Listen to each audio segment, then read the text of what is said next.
everybody. Welcome to the very first episode ever of the brand new podcast, Soaps and Sass, where we, being me and my mother, talk about soap operas, very specifically the one that we watch. That's so funny. Soaps and Sass, but it ain't but one soap. Right. But it's really nice to meet you. It's fantastic to have y'all with us. Yes. I am Mama Sass, and I am joined by... And I'm Baby Sass. Okay. So... One of the baby sasses. One of my baby sasses, anyways. So, a little bit about ourselves. So, I've been watching General Hospital since the 80s. Back in the day where you had Luke and Laura and Scotty and, you know, the whole Quatermaine clan with Lila and Edward. And that one black Quatermaine. No, he didn't come along till later, I don't think. Justice wasn't there yet. Oh. But the point is, you've been watching since that point, so... Yeah, absolutely. I took some time off while I was in college, so I don't know a whole lot about the backstory with Brenda and Jason and Robin as a teen stone and all of them. I don't really know that storyline very well. And then came back, I guess, when I had kids when y'all were in school, and was shocked to find that Sunny was still around, but so be it. And since I mentioned Sunny, I'll just let y'all know off the hop. I don't like Sunny. Yeah, I was about to say. I don't like Sunny. I liked him when he was Mike in Nixon Falls, but I don't like Sunny. Sorry. Yeah. Hopefully that won't cause us to lose that many of you, because I think diverse opinions is what makes this podcast great. What about you? So, as I mentioned previously, I am Baby Sass. I have been watching General Hospital on and off, more so on in the last few years, since I would say my preteens to teen years. So like Mom said, she was watching since the 80s, so I came in around the time of the vampires, I would say, when vampire culture was all the rage, and you know, Samantha was falling in love with a cop who was a vampire and all of that stuff and whatnot. I was there for when Danny was a baby. Wait a minute. Samantha fell in love with a cop with a vampire. I don't think the cop was the vampire. I think it was his twin. Either way. And then later, the same actor came back as a cop. Either way. Right, okay. Either way, the vampire won Samantha. Like I said, vampire culture. Right. When it was at its peak. Yeah, so like I was saying, I was there when Danny was a baby and Julian Jerome came on the scene. Yes. And the whole revelation of that. Yeah. You know, Jerry Jacks. I was there for a little bit of Jerry Jacks. I was there for, you know, what was I going to say? Before I was interrupted by Jerry Jacks. You're probably going to get to Sabrina at some point. Yes, I was there for the Sabrina and Patrick and when Emma was a wee lass. So then you were there for Robin's return from the dead. I was there for Robin's return. Epiphany. Glorious Epiphany. Woman. Felix. Like, I was there for the chunk of it. I was there when Britt Westbourne was really the Britch and all of that. Mm-hmm. Like, basically, I would say 2010 to now. So for over the last 15 years, like I said, on and off, up until this point, I have been watching General Hospital. Okay. So, yes, so this is Soaps and Sass. Given that it is the new year, we are starting this off in the new year. In the new year. Something new. Something new, something not borrowed, and something not blue. Oh, boy. Yeah, no one's getting married up in this place. But when it comes to General Hospital, everybody getting married up in this place. Right. So. All right. Yeah, that's about it. That's us. So we're gonna recap from like just before the Christmas holidays. Yes, that was kind of choppy. Yes. Which quick intermission, quick interlude.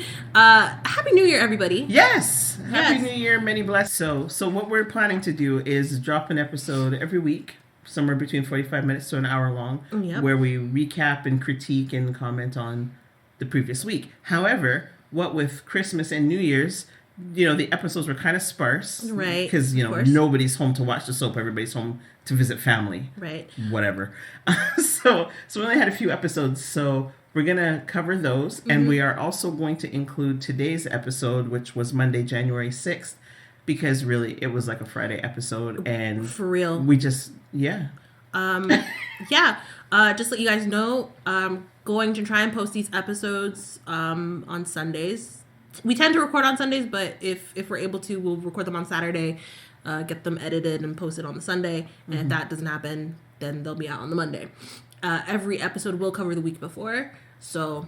Spoiler alert if you have not caught up on your PVR viewing. Right. And that being said, as Mom said, because we are covering January 6th episode, which is today, probably a few days ago when this drops. Spoiler alert. Yeah, in case spoiler you alert. haven't watched Monday. Right. And we will also issue another spoiler alert warning when we get to that. Right. And we'll cover it again next week because it's the lead into this week, right? Of course. Okay, so why don't we get to it? All right, so we will be covering the weeks of December 16th, or sorry, December 20th, whenever, up until now. 16th was the Monday, so... Yeah, so 16th up until today. So, just to give the overall arching plot points of what happened through those 3 weeks, Dex died. Boo-hoo. Boo-hoo. Aurora takeover. So yes. So Curtis and Michael did some shady work behind the scenes. No. Okay, well I take a insider trading, so shady work. Okay, insider trading, shady, taking down Drew. That's me applauding. I am so here for it. Right. Sorry to that man, Cameron Matheson. I don't care for you. I don't care for you as an actor. You as a person might be lovely. You might be, but you don't appeal to me. I'm sorry. You're portraying the character of Drew in such a way that we just don't like it. Which is fine. I'm okay with how he's... Well, it's writing. It keeps it interesting, keeps us talking. I personally was not happy to see Cameron Matheson come on the canvas. I was like, how is this the actor you picked? He's not my cup of tea. And just to be clear, for anybody, just so you don't get too involved in this podcast... and we really have a parting of the ways, I don't like Denzel Washington either. Just let me put that on the table. So if that's going to be an issue, then, this may be where you want to go and find another podcast. Although we'll never talk about him again, unless he shows up on General. But that might be how my mom falls off the show. But no, I don't care for Cameron Matheson. I don't care for Drew. Well, so here's the thing. I think... I don't care for Sonny either if I didn't mention that. You did mention that. However, I think in the case of Drew, we don't like where his character's going now, or where his character is, because we did quite like Drew when he first came on the canvas. Or at least I did. Okay. But that also might be because of the original actor they had. I was just going to say, R.I.P. I like the character of Drew when he first came on the canvas. When Cameron Matheson came on, so first he was played by Billy Miller. And I liked the Jason, I liked the Drew that Billy Miller played. Absolutely. When Cameron Matheson came on the canvas, he kind of maintained that character that Billy Miller had given to Drew, that personality and so on. But I immediately stopped liking Drew because I don't like Cameron Matheson. I don't know what it is. I can't say he ever did anything to me. Mm-hmm. I did not like him on his previous soap. I'm really sorry. My spirit does not take to his spirit. I don't know why. Okay. So there's really nothing that Cameron Matheson could have done or could do to make me like Drew at this point, because I so don't like the actor for reasons that I cannot explain. See, and I was gonna say, aside from the fact that you just said reasons that you cannot explain, would you say he's like the Eric of General Hospital as Eric was on React Channel?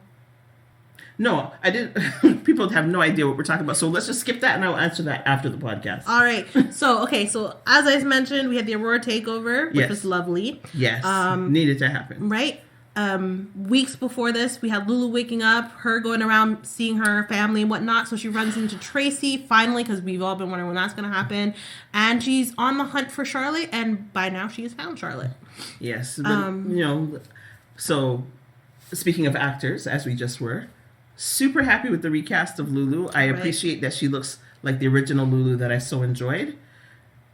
I'm a little concerned at the moment because... right, you were saying her this attitude, character, acting... Right yeah, now. I don't know if it's the actress or if it's the way the character is being written. So the way Lulu is coming across right now is that she only has one gear, which is just angry. And, I'm owed something. And I don't care for that. And so I'm which is really interesting because I'm not willing to give Cameron Matheson this chance. But this actress is playing Lulu. I want to see what else she's going to bring to the character. Because you know, the old Lulu, both by Emmy, whatever her name was, and the original actress, she had different emotions. She had different levels. She could be loving. She could be angry. She could be adventurous. I'm just seeing Mama Bear full effect. Don't care who she's with. Don't care what she's doing. Like, she's just get me my daughter, which I think any mother who is looking for the child can understand. Right. But I want to see different gears. I want to see different emotions. That is understandable. And with the fact that she has just started, and again, as we said, she's on the hunt for Charlotte. She hasn't, like, right now, that is literally her purpose. Like, she hasn't, like, so I think that makes kind of a bit of sense. It's like, she wakes up for a coma, her daughter's missing, and her purpose is to hunt her down. And, you know, I think we just need to give her some time. Because as Dante said, it's like, you were given this chance. Don't just throw it away. Like, I get you're looking for Charlotte, but don't throw it away. Yeah. Because you do have another kid back home who also needs you, who hasn't seen you for 4 years. So, you know, I think we just need to give it a little bit of time, as you said. And keep in mind, compared to, you know, Drew, he's been on for quite some time compared to this new Lulu who's been in a coma for 4 years, and, you know, we gotta get used to her. Right. So there it is. So I'm looking to hear more from her, or see more from her. Right. Next on our recap, we had Christina dealing with her issues with the verdict and her father giving her Charlie's and her having a falling out with Molly, all that stuff. Which I said on our practice episodes, and I'll say here, since this is our official episode, Christina is dirty for what she said to Molly, and I'm gonna leave it at that. Oh my gosh! I'm gonna leave it at that because we went into a whole thing, and I don't want to go down that rabbit hole again. Right, absolutely, and yeah, so we should really try to get through the recap and then give our opinions on different things. But yeah, you're right. Christine was completely offside telling Molly that she didn't know, or she'd never been a mother, so she had, you know, she felt the way she felt. Right. Okay, right. And then after that, I had Ava losing all of her money. Yay! At least a good chunk of her money. Because, you know, the Cassadine estate has reclaimed her divorce settlement. As well as the sales from Windermere, which is very interesting, and we'll come back to as that relates to today's episode of January 6th. But yeah, she pretty much brooks. Yep. And she wants her money back. And that was entertaining. I mean, again, a part of the recap, I think. But, you know, just to talk about when she went to see Alexis. And that just gave me great joy because she did Alexis so very, very dirty. And then to have to go and beg for her money back. That's what I'm saying. It's like, I thought that was fantastic. And I think Alexis knew that she was going to come for her. And she's like, oh, I've never had such sweet joy in doing this. That was fantastic. As she said, and as Alexa said, and I'm going to paraphrase because I don't remember the exact quote, but Alexa says, like, for a job that I never wanted, this gives me great joy to not give you what you want. Absolutely. So, you know, I had a thing about Ava and her money. Right. Right. And we did ask our family lawyer about why a family or how Ava could lose her money? Yes, how Ava could lose her money. And the answer we were given was fraud. If the person who gave the money to the ex or whatever had committed some form of fraud, that would be a reason for the state or wherever to take the money back. But that is not the case. And again, this is soap opera logic. So, of course, that is not the case. Right. And it's interesting because, well, and I think you're coming to this in your recap, this is the same world with the same set of laws that allows Nina to file for a separation agreement on Willow's behalf while Willow is swanning off wherever she is with Drew at this particular minute. We'll get to that. Because but again, that all still falls in line. There's just something very wrong with the system where the lawyer undertakes some steps. Thank you. Oh, I should mention, we live in Canada. Right. So. Yes, that is important. So we are Canadian. And also because we're Canadian, we might go French or whatever. Yeah. So pardon, we will try and translate, stay in English, whatever is needed. That happens to me a lot, where my brain flips to French. French? Yeah, we'll go into franglais at some point. So there you go. So this is a place where a lawyer can take on a contract and take steps and actions without actually speaking to his client. Right. Seems very strange. Yeah. So, all right. Yes. See, and here's the thing: if it was Scotty doing this, I can understand Scotty, but it's Martin. Where is Scotty? Well, welcome to, right. We have a section coming up. Right. Things that have me hot. Where's Scotty? And one of them is dropped plot lines. That is something we don't like. Anyway, again, coming back to that, going back to our recap. Jen Sidwell is back in town. Lord have mercy. Last time we saw him, he held Sasha captive and he wanted his diamonds, which he got, save for one. And now he's back in town. Now he's back in town. No Sasha's secret that she's pregnant. So wondering how that's going to play out. Right. Peeping at the woman in the church. There was no explanation for that. No. So waiting and also for that my to come question, and I know we're not going to get the answer to this, maybe at some point, but I was like, because when he walked into the church, he had his head down, walked past Tracy. Obviously, Tracy's not going to know who he is. Tracy has no idea. Exactly. Yeah. So my question is, did he leave before Sasha left? Or did Sasha leave and he just went like head down, he was praying. Exactly, pay me no mind. Well, this is it. I don't understand why he's going after Sasha again. But the thing is, we don't actually have confirmation. We just know he's there and he was listening. There's actual confirmation. There was no other reason for him to be, that we know of. You're right. There's no confirmation. Because it literally could have just been coincidence. But the way she's giving me the space. It could have been coincidence, because honestly, what would he have more to do with Sasha aside from the one diamond? But how would he notice unless he's like, I know I have such and such and such and many diamonds? Nadeja, what does Jen Sidwell strike you as the type of man who's going to church to light a candle? I didn't say that. What was he in a church for? This man's not going to any church. Although, to be fair, let me stop ranting and screaming in y'all ear. To be fair, we don't know him like we know Sonny. We know Sonny has some kind of faith. So he will go to church and light a candle, blah, blah, blah. We have not established that with Sidwell, but come on. Hey, he did technically sympathize with her a little bit when he held her captive. Excuse me. And she's like, my son died. Yes. And then less than a year later, my husband died. And he's like, oh, my heart, I feel for you. However, I can't let you go. For somebody, exactly. So, for me, at the moment, that was like Helena showing up in a church talking about she praying. I'm not buying it. I'm not having it. I also will say... I also don't think Helena's dead, but whatever. Nobody believes Helena's... I don't even believe Helena's dead. I keep saying, come back, Helena. Especially when, and I will bring this up, months and months ago, almost a year ago, when oh my goodness, what's his name? Valentine was stuck on whatever island in Greece or wherever they were. And was hallucinating? Because he was drugged? Right? I was like, look, they brought Helena back. And for a second, I did think it was real until it was very clear that he was hallucinating. And I was like, gosh damn it. Because I really need this woman to come back. She caused some real mischief. Can we have some proper villains? Because I'm like, bring Jerry back. Don't even get me. I'm not going to smack the table, but don't get me started, right? Okay. Okay, we're coming back to villains. Woo, okay. Again, back to our recap. Right, let's get on with it. Yeah, so not only, as I said, is Jen Sidwell back in town, so is Emma Scorpio Drake. Oh my goodness, I can't remember her name. Send her back. Yeah, Send her back. I don't know what's going on. One, with her personality, because whatever was the last time Emma was on the canvas, something flipped, switched, whatever. Something happened. Number two, I'm just curious of why they changed the actress.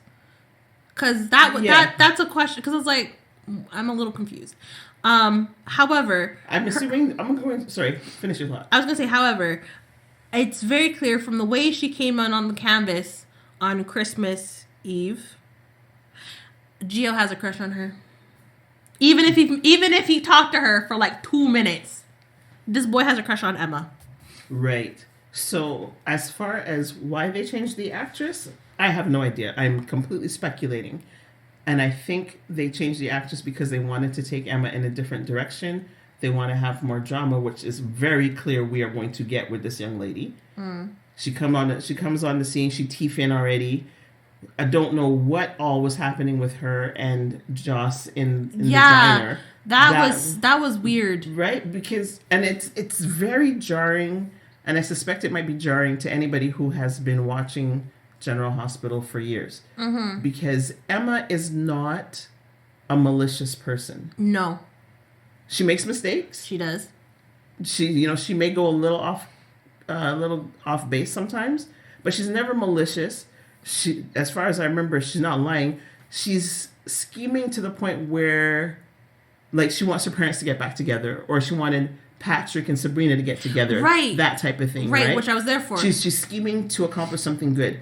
This little girl that they brought back here, She trouble like Elizabeth. Well, you wouldn't know because you weren't watching back then, but she trouble like Elizabeth Weber was trouble when she first came on the scene. Mm-hmm. That's what I feel. This girl is up to some mess. Right? Maybe not Esme quality mess, but it's almost like she's filling the void that Esme left. Okay. Quick pause just for everything. Just want to give a quick apologies to the humming you might hear in the background. Oh. We don't have, as this is a new thing, we don't have a proper like podcast area set up. So you're going to probably hear just little like humming or noises in the background. So just I wanted to apologize for that, as it's at the forefront of my mind. Right. It's our heating. It's winter. Burr. Welcome to Canada. Right, the next thing, I'm going to keep this one short as I want to come back to this later, as this also falls in lines with predictions, but we have Brooklyn and Chase trying to get pregnant, and Brooklyn's a little worried that something might be wrong, which is fair. I'm also, with the fact that we've just gone through a whole pregnancy storyline, I swear to God, if these writers do something to Brooklyn, I'm quitting the show. Are you referring to Sasha or? No, I mean like, Sasha included, but just simply, it's like, you guys are bringing in these pregnancy storylines and. Oh, sorry, you're talking about Molly and Christina. Sorry, I'm just catching up with you. Right. I'm sorry. So I'm like, you have like, it's been a year and a half. It's like you have like 3 different pregnancy storylines now falling in line with each other. Potentially. And I'm like, the first time I was really, when Christina agreed to be Molly's surrogate, I was really hoping they would leave that alone. Just like, give Molly a gift. You're helping her out. Sure, you might have some like hesitations, some disagreements. You agreed if Christina changed her mind after she gave birth. I was expecting that, not the whole drama of her falling out of a window and the baby dying. I was really not here for that. I was really hoping the writers would just keep it plain and simple. They did not. So fingers crossed, both sets, that for Brooklyn and Sasha, they leave both of their pregnancy storylines alone, because Sasha has already gone through that trauma. I don't think any of us can deal with that again. And just Brooklyn, Yeah, I'm shocked at how much I like Brooklyn. The actress is doing a fantastic job portraying her. To your point about Christina and Molly, I actually love that storyline. I know you do. Up to a point. I'm glad of all the drama that came out of it. To be fair, the way they portrayed her falling out of the window, and more so the reactions of the people behind, especially was Gio, super cheesy. Especially Gio. But just the fact of her having fallen out the window and so on, and all the chaos that ensued as a result, I was totally here for it. I thought that was great drama for a soap opera. The only thing I really didn't care for in that storyline was Christina's whole entitlement. No, not her entitlement. How convinced she was that Molly and TJ were going to break up. This story that she told herself to justify whatever madness she was about to do. I didn't like that, and I hated even more that they actually did end up breaking up. And I don't think the writers established enough of a basis to break them up. I think that was a little bit ridiculous. It also bugs me that, because like, Christina believes she was right in the end. She's like, see, I knew it. I was right that they were going to break up. It's like, yeah, but the thing you didn't factor in was that they broke up because of you, not because of the baby. Right. So, or anything that they had. Right. But sorry. So again, we have tangented. Have we finished our recap? No. I did have Brennan over at Carly's for Christmas. Brennan, my guy. Okay. Yeah, which I think was good for Joss. Again, distraction from Dex dying, and also I'm interested to see where that goes. Carly and Brennan, I assume, not anything to do with Brennan and Joss. Well, yes, for Carly and Brennan, but I say Brennan and Joss in the sense of like because she was talking about like purpose in the world and yada yada. So I'm wondering if they're gonna have how Joss, they're gonna develop that, right? Okay. Let me not. That's today's episode. We'll get there. Sonny has a heart attack or some heart palpitation, which leads to good for you, Teal. Which leads to Sonny asking Jason to take over the business, which I think is which is understandable, but also I'm like, sir, are you stupid or are you just an idiot? Listen, the only answer I can give you to that question is yes, because if I haven't said it before, and I'm sure I did, I don't like Sonny. Maurice Bernard is lovely. I don't like Sonny. Okay, then after that... Oh, you're just going to skip right on by. Okay, go on. Because again... Recap. Right, yes. Exactly. And I had written down Sylvie Mullen, patient 0 for the Digitalis situation because Elizabeth has officially been suspended for the hospital because she does not want to talk about what's going on. She'd rather have her lawyer. Makes sense to me. Right. Yeah. So, and then that falls under storylines I don't care about. It's taking too long. Right, which then, what went on with Sylvie? How she apparently she had a heart attack, but what if she actually did have a heart condition? So that's the question that we're interested in. You are interested in. I don't care. Because we all know Cyrus did it. Right. So let's just move on and get there. This is like the Michael and Wiley storyline. Right. Get there. Which also, I will say, the family, and when I say the family, I mean Alexis and them, they still don't have Sam's autopsy report. As far as we know, that's right. Because if they did, Mm-hmm. Well, as you said, things to be popping off. We hate drop storylines, and that is one of them. Right. So next thing I had was shots fired. More specifically at Valentine. Cheese on bread. Oh, that was hilarious. That was interesting. Which then falls again in line with Lulu and her one, chicken head itself. Yes. Right. Then we had like Lucas talking with Christina at Charlie's, which again falls in line with Ava and losing her money. Mm-hmm. Which we will again come back to as my mom does have a prediction for that. I do. More by botcheties in the Quatermaine life. Willow. Would you care to explain the word by botcheties before you say your next? I should also mention we're Caribbean, so yes. So the botcheties, the stupidities, the idiocies. There you go. Okay. Yeah. Quatermaine life. Willow, again in her botchety self, decides to invite Drew over for Christmas, which is like, woman, what is wrong with you? And I will say, I like Willow. Don't like where they're taking her in this because it's like, you seem so nice. You seem like a smart woman. But, after what Michael said in today's episode, I was just going to say, starting to kind of they gave an explanation today that I was like, yeah, I'm here for that. Yeah, which, again, we will get into. Yeah. And then I wrote this little thing because this had come up and my mom thought this was really cute, smart, and symbolic, I should say. Symbolic, not symbolistic. I paid really good money for you to go to school, did I not? You did. Okay, symbolistic. Sure. Ignore me. So there was a scene where Joss was walking through Rice Plaza. I think it was after she'd run into Cam. I'm not too sure, but it was pretty dead, pretty quiet. And she had looked over and there was Dex in his nice suit or his uniform, whichever one. And she looked over for a brief second. When she looked back, he was gone. And I had said, every time a bell rings, an angel gets his wings. And my mom thought that was really symbolic that, this last appearance of Dex was him moving on, getting his wings, finding peace. Because we heard bells chiming in the background. Exactly. Which was noticeably absent when Dex was stabbed.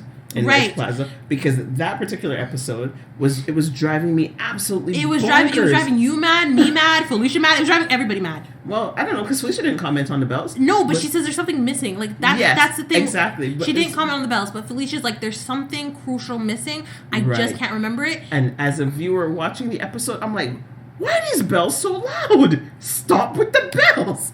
Until Dex got killed, at which point there were no bells in that scene whatsoever. Which we got confirmation for in today's episode, which we all knew. Of course. Which was actually really interesting. Okay, so why don't we jump ahead, talk about today's episode specifically, because I think we burned through 20 minutes, if not more, just on the recap and tangents. We have now reached the half-hour mark, so. Okay, so, today's episode. Right, since we are in today's episode... Woo! It was hot. Pause. Since we are in today's episode, I am now issuing spoiler warning. That's what I say. I'll say it again. Cha! It was hot! Right. So, and that's really not, no pun intended for those who watched, but... Wow. Right. So, excuse me. If you haven't watched, well, you might want to skip to probably about 50 minutes into the podcast, because that's what we'll probably be when we get to the predictions and whatnot. Anyway, moving on to today's episode of January 6th. Whew. Okay, so we start off with Lucy at Windermere, which... What? Oh, no. I was so... Listen. No. Please, mother, please. No, I'm just going to stop you real quick, because we are not step-by-stepping this episode. There's going to be a 5-minute ting, or else we are just going to make our comments on the episode. All right. Okay. So Lucy's at Windermere. Lucy. Didn't miss her. No, not at all. Especially with the foolishness that she's been doing with deception and her narcissistic ways. Focus. Anyway, she's at Windermere. I thought she was trying to sell the place again, which is like... How do you not know that you can't be at Windermere or have no purpose at Windermere as it's back under Cassadine ownership? I don't know. Anyway, this is where we then find out it's under new ownership, which still does not make sense. Anyway, Cyrus shows up at the hospital, yada yada. Wait. Are you not talking about who owns it? Let's do the whole thing. It's Jen Sidwell. Let's get there. Right. Lucy, and I wrote this. Lucy, loose lips, sink ships. You about to sink everybody up in this town. Well, listen. One thing we know about Lucy, she thinks she knows, she don't know. But it was just so ironic that she said in the episode, if there's anything to be known, I know it. Which apparently clearly you don't. Because you don't know Sasha pregnant. You don't know about the whole Michael thing. I'm talking about just Jen Sidwell. She don't know about Sidwell. Like, lady. What? Anyway. Moving on. So Cyrus is causing trouble at the hospital, as per usual. Can we just give a big props, raise the roof to Brad? Brad just came in swinging. I was like, my man. The minute Brad popped up on the scene, and I saw his face, I was like, oh no. Yeah, I didn't remember why he was like... I didn't know, because I wasn't around for that. This happened when I was in school. College, yeah, this happened when I was away at school, so I didn't know that Cyrus had tried to kill Britt. Oh yes, that's what started the whole Jason Britt romance thing. Oh, I thought that had to do with Faison. Either way. No. Because I know she was on the run with her father at any point. Anyway. So Cyrus at the hospital causing issues, as per usual. Colette comes back from Prague, which really I don't really care about. Colette with her terrible French accent. Ask us how we know. I think she's keep in mind, I think she's actually from France, not... Colette is... Look, okay, you keep going. I'm going to look up this actress. All right. This woman is American doing a terrible No, French. That's not what I'm saying. Oh, no, she's supposed to be... Yeah, she's supposed to be French. Exactly, but it's like you said, we would know. Like she's trying to put on Quebec French. No. Her French is terrible. That's all I'm saying. Anyway, so yes, I like Colette, but whatever she's doing is... Speaking of terrible French, Valentine's is not much better. I was shocked Lucy has some... Not Lucy. Quatermaine. Old lady. Tracy has some very nice French. Anyway. Sorry, go on. Moving on. Martin visits Laura, which, again, also not really important. Martin more so gets important at the end of the episode when he's talking to Willow. Michael goes to see his dad, which, again, I don't really think is all that important except for a few things that he mentions to Sunny. Yeah, that was about it. I almost forgot because I really didn't write this down because I really couldn't care less. But then we won't talk about it. Well, no, I say really couldn't care less because I didn't care at the time. Oh, okay. But so I didn't technically write this down specifically, but it was important. Willow being delusional about Michael filing for divorce and stating he wants full custody for these children. and thinking that there was no issue with her taking Wiley off to DC. I don't understand how she took him out of the state. We will come back to that because that's what really has me hot. Oh, okay. Cool. Right. So that was today's episode for the most part.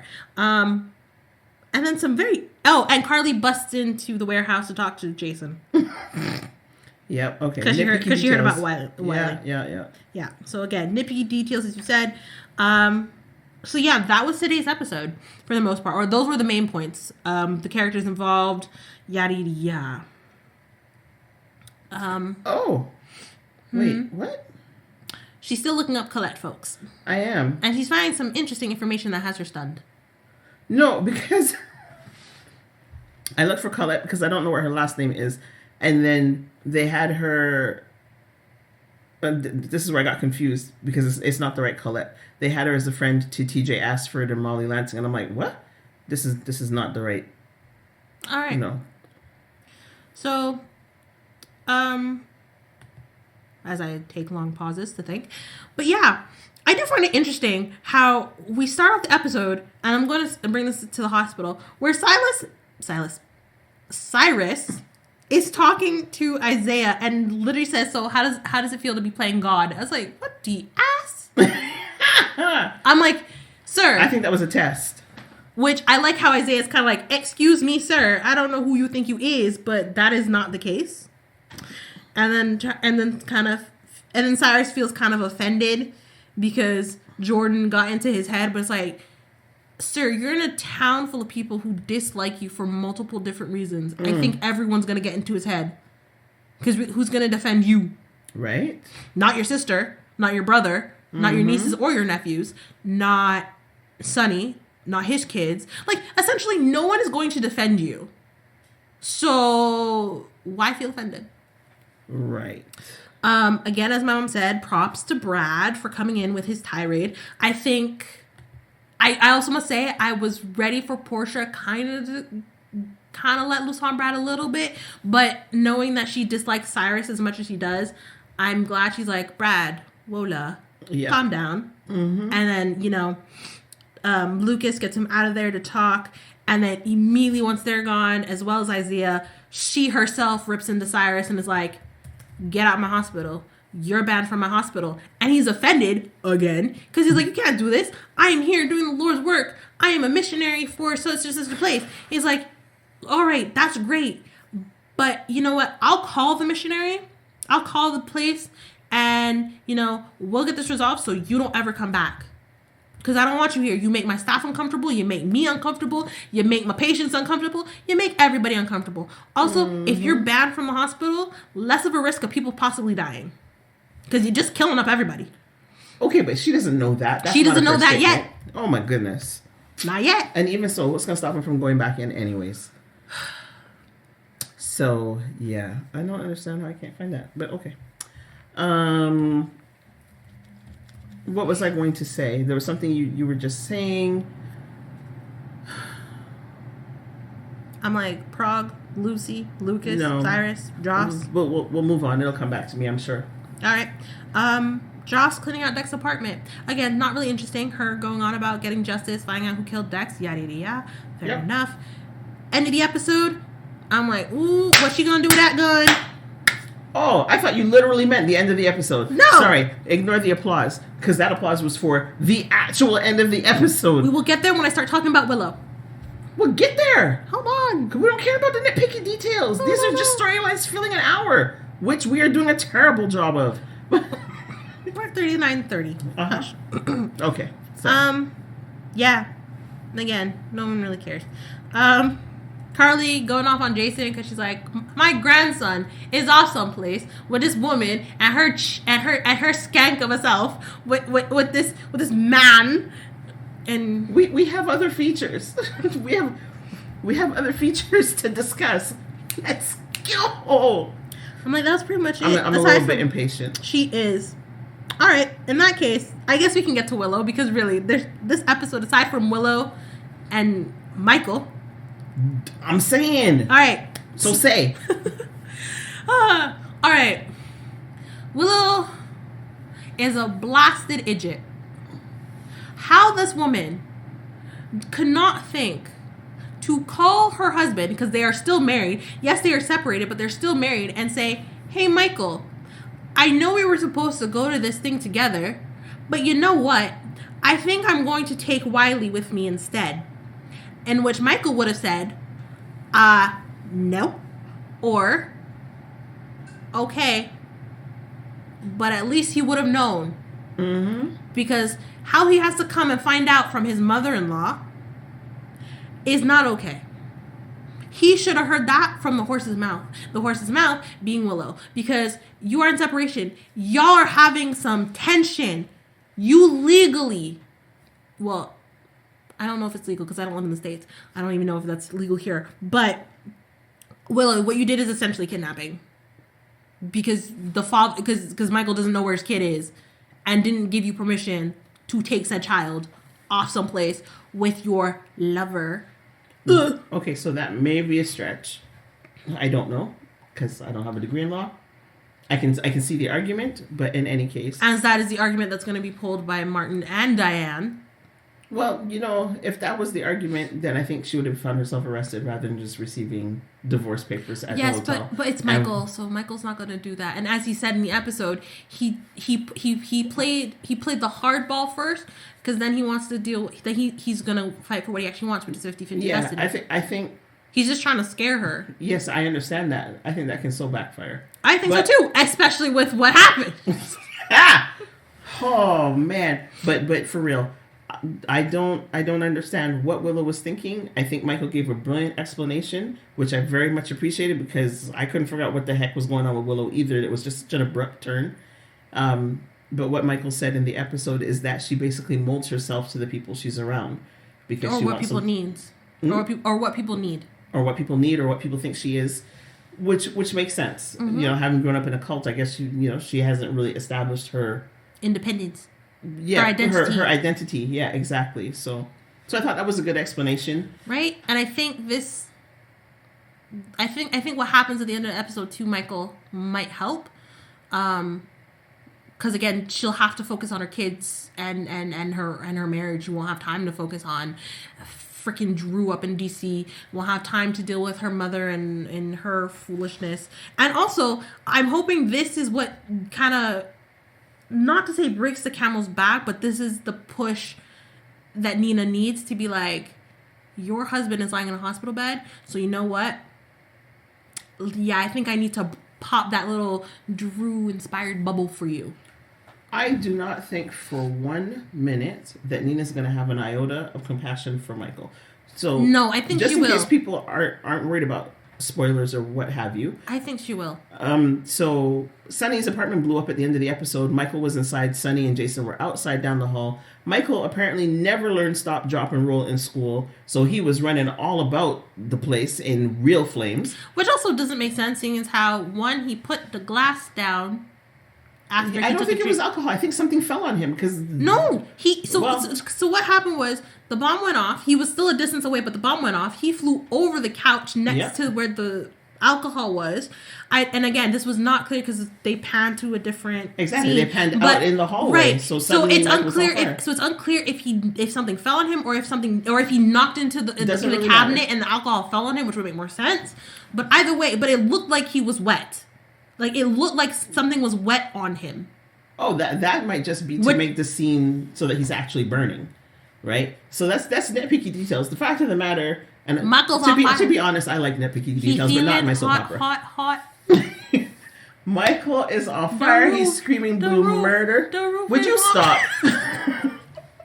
He's screaming blue murder. So yes, this is now going to have an effect on whatever's happening with Willow. Absolutely. I don't think she will divorce him. Right. We might be facing another scenario like she did when she was with Chase, because Chase ended up, was it poisoned and then in the wheelchair. And so she couldn't leave Chase. So maybe now she can't leave Michael, which is fine. Because I don't think Drew actually wants her anyway. No. I think... Also, that's a bomb to drop on a woman. Listen. Okay. So I'm going to jump right into predictions. That's fine. Here's what I think is going on with Drew. Drew, is being selfish, right? They've written Drew that he's incredibly selfish now. I'm not sure that he cares one whit about Willow. I think he is still hell-bent on his revenge against Nina, because we already established whatever happened to him in prison changed him. So I think he's still hell-bent on his revenge against Nina, and he's going to mash up her daughter. Okay, she's married to Michael, but he's not even thinking about that, because I don't think Michael did him anything for him to be against Michael. So I think Michael is also, like Willow, collateral damage. You know, and Willow's just making it easy, but I think this is his way of getting back at Nina. And and just hearing that pissed me off. It's like, why? Excuse me. Why would you do that to a woman who really does, like, you saved her life, regardless of the fact you went to jail after saving her life? He's not thinking straight, right? And I'm not trying to have any kind of sympathy whatever for Drew, because, like I said, don't like the character. No. Don't like but I think the fact that he went to prison and whatever happened there, like I said, that he's not the same person, and he's just not at all able to consider the collateral damage. He's just hell-bent on revenge, and that's the end of it. That's what I think there. Right. Yeah. You want to throw in a prediction for something? I did. So this prediction falls back into Brooklyn and Chase. Mm-hmm. And this is something I have been, having a feeling about for a while, as they've mentioned trying to get pregnant. And there was a scene, however many episodes ago, Lois, Ned, and Tracy were all sitting in the living room having a conversation, talking about, Chase and Brooklyn, being good parents, yada, yada, yada. And then Ned said, oh, this would be my first grandchild.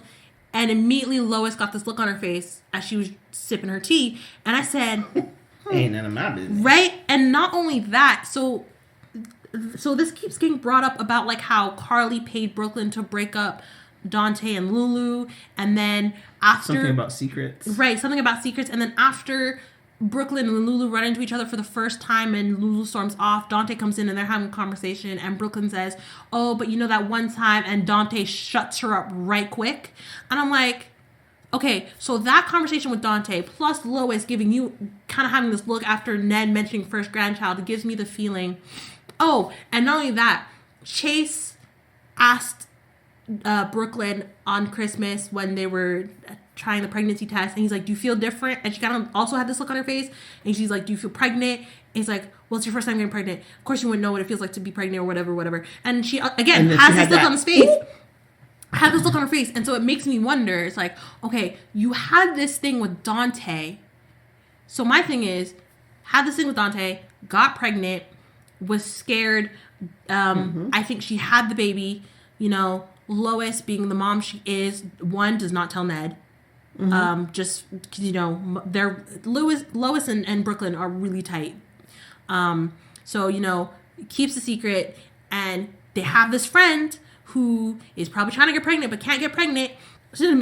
And so gives the baby to said friend being Gio's mom, because, Gio doesn't know his dad, or at least the father he would have known if his dad hadn't died in the war, but he only knew his mom. So, air quotes, mom. So, I think, and also Gio made this comment when he was talking with Brooklyn, leave me alone.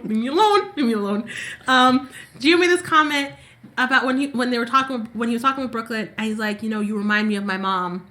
And I'm just like, I think Brooklyn, Dante had a thing, Brooklyn got pregnant, Lois gave the baby up to Gio's mom, so Gio effectively is Brooklyn's son with Dante. See how easy that was? That was such a short sentence. Leave me alone. I'm trying to give content. There's a lot of context. I'm sorry if I run on people. I like to get out a big picture. I like to give explanation so people understand my train of thought. Anyway. So yes, Brooklyn is Gio's mom.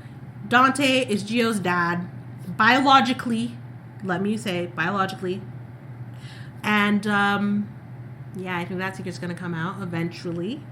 I don't know if Brooklyn has an inkling about it or what. I don't know if Lois ever told her, but I think that's what's going to happen.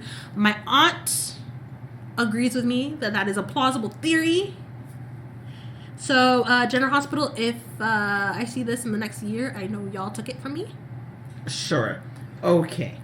My other prediction is a small one, and I'm going to keep it short. Does it have to do with Christina? It does have to do with Christina. Okay. So Christina was speaking with Lucas at Charlie's, since they share a sibling, because I was trying to figure out their relationship, and then it's like, oh, right, they both have Sam in common. We all know the Jenner Hospital family tree is ridiculous. Exactly. So it took me a minute. I couldn't figure out why they were talking. If anyone wants to map that out for us so we don't have to, please do.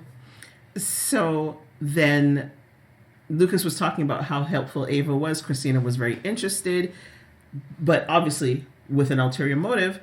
And so then she learned that Ava was broke. Yep. Which, can we just be clear? This is one of the things that makes me hot in our next segment. How is she broke? Anyhow, Lucas said something about the gallery, and so what I think is going to happen is Christina is going to make moves to get the gallery away from Ava, since Ava really won't have anything else. That is what I think, especially with Alexis trying to convince Sunny to take Charlie's back from Christina, so it will give her something else to work on. That's fair. I don't think that'll be healthy. Because as Christina did say, as she was talking to Lucas, she might have just been saying this to save face, or just to make him believe it. But she did say she's trying to move on and whatnot. Mm-hmm. The question, though, is just how true is that? Because it's Christina. Yeah, agreed. Then, any other predictions? I can't think of any that I have. I don't think there are any more. I mean, I still think Valentine's going to give up Charlotte. I'm not sure how that's going to come about. Yeah, that's going to be interesting. Charlotte said she wanted to go with her father, but it just doesn't make sense. He's going to find a way to send her back to Port Charles. Right, I agree with that. My one thing, and then Charlotte and Emma are going to get together and cause all kind of mess or trouble. One thing I do want to see, though, and this is just for the pure entertainment of this interaction, it's just Lulu coming back and looking for Anna. Yes, pure entertainment value. That's just pure entertainment. That's all I care about. The look on her face when Valentine was like, Charlotte's already been shot. Shabaki? Shabakwa. But the thing that makes it even better after hearing that is there Lulu and Dante in the hotel room talking about, Charlotte would be safer. It's like, Charlotte was almost shot tonight. Well, she was already shot before. Like, it was no big deal. It's like, Lulu, do you hear yourself?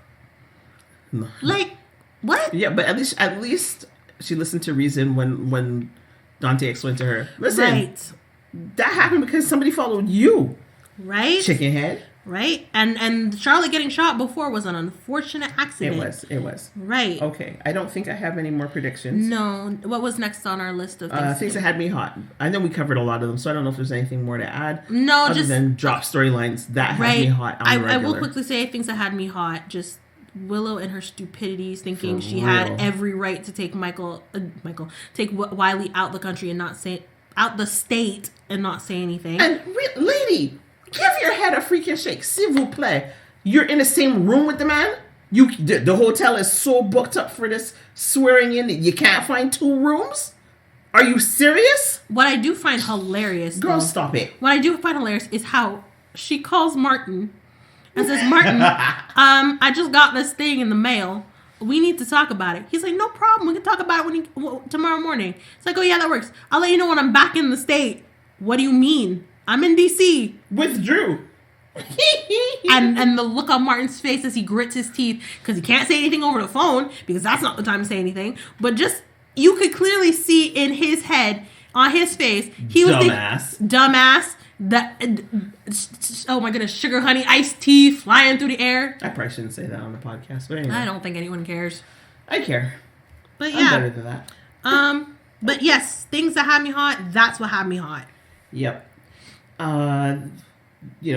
Just things that generally have me hot is just Drew sniffing around behind Will, like, lock it up, Drew. Lock it up. I said this before, and I'm saying it again. The man is essentially a stalker now. He's very skeevy. Very skeevy.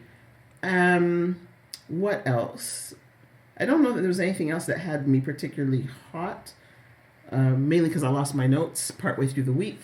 Ooh. So then, though, what'd you do that for? Who called for this? Setting Sonny's apartment on fire. What'd you do that for?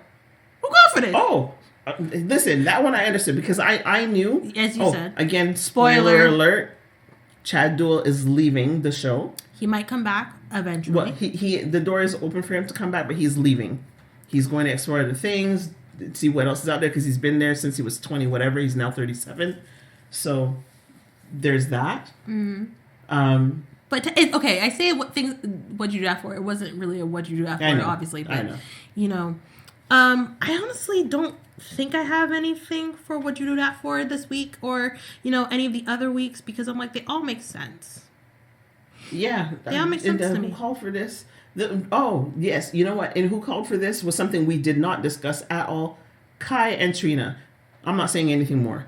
I don't know who asked for this storyline. I have nothing to say. Move along. General Hospital, that is. All right. Villain or hero of the week? Okay, so villain of the week. I part of me wants to give it to Sidwell, but I can't give it to him because he hasn't done anything yet. But definitely goes to, again, falls under... Oh, excuse me. Definitely goes to Willow and Drew, just because, Willow, you're an idiot, and Drew, because you are manipulating this poor woman to do all directions, all degrees of wrong. Yeah. Hero of the week. Oh, one thing I also forgot to mention. Sasha did tell Michael she's pregnant. Anyway, right, yeah. That's, again, not totally important, but I did want to mention that. But yeah, I don't know if there's a hero of the week either. Yeah, I'm thinking the same thing. I don't think so. Villain of the week, I have to agree with you. I can't put it anywhere else this week other than, like you said, Drew and Willow. I could maybe throw in Nina, because Nina just refuses. Willow needs to get away from Drew. I want her away from Drew. Tell her you slept with him. If there's anything that will get a daughter away from a man, is to know her mother slept with the same man. Hello? Like, I don't even understand how that's a question. Oh, but I gotta save my bacon. Okay, well. Save your bacon, lose your daughter. Can't have your cake and eat it too. Right, there you go. That's a lot of food. I'm getting hungry. You got oxtail on the stove? I do. Was there anything else in the Who Called for this? I don't think so. So the other thing we wanted to tell you about, not a prediction, but since we are Soaps and Sass, we are looking to add another soap. So for those of you who haven't heard, there's a new soap coming on CBS in a few weeks, sometime in February. I don't have the first air date, but the soap is called Beyond the Gates. It is featuring an African-American wealthy family, because heaven knows we all got money, but whatever. But that's going to be the main characters in the story. I'm looking forward to it, at least to check it out, because it's been a long time since we've had any kind of soap opera with African-American leads or people of African descent, dark-skinned characters as the leads. We've got a little sprinkling here in General Hospital, but it's not enough. It's not enough, and some of them are stupid. Portia, but anyway. Right. By the way, yes, things that had me hot. Let me just backtrack real fast. There, things that have me hot. Portia has not had any kind of psychiatric help yet. She needs it. Oh, no, I agree. She just losing her mind every which way, behaving very poorly. Agreed. Okay, so enough said on that. So Beyond the Gates, coming to a station near you, CBS, in February 2025. Check it out. If you are of the African Caribbean Black community, support one another. Let's throw some views behind this show so we can have it on the air, see ourselves properly represented on a daytime drama. And you'll hear more about it here. Right. We can find it, yeah. Right, and this is great because this, for me, would be a new soap opera for me to get into. From the beginning? Right, as I've only ever really watched General Hospital. Haven't seen a few, maybe an episode here or there of Days of Our Lives or Young and the Restless, but I've never fully, sat down and watched another soap opera. So this would be interesting for me. Yeah. So the little bit that I have, I looked it up on Wikipedia because we know that is the source for information on the internet, is Beyond the Gates is an upcoming Beyond the Gates is an upcoming American television soap opera created by Michelle Valjean, which will begin in February 2025. It is set in a leafy Maryland suburb just outside of D.C. The serial will center around the Duprees, a multi-generational African-American family in the gated community of Fairmont Estates. So I'm going to pause there because that is actually a disappointment for me. I thought it was to do with a church family, So to know that they're in a gated community, well, whoop-de-doo. Although I suppose it's a little bit better because I was thinking it was maybe a take on Greenleaf, which was an amazing series. If you haven't seen it, I recommend checking it out. And let me see, what else can I tell you? I don't know if anybody knows any of the cast. I didn't recognize too many of the names. But one person that I did recognize was Tamara Tooney. You may remember her from Law and Order, or she has also been in the soap world. She was on As the World Turns, I believe it was. I was going to say Another World because I feel like I knew her from there, but I also watched As the World Turns, so that's probably where it is.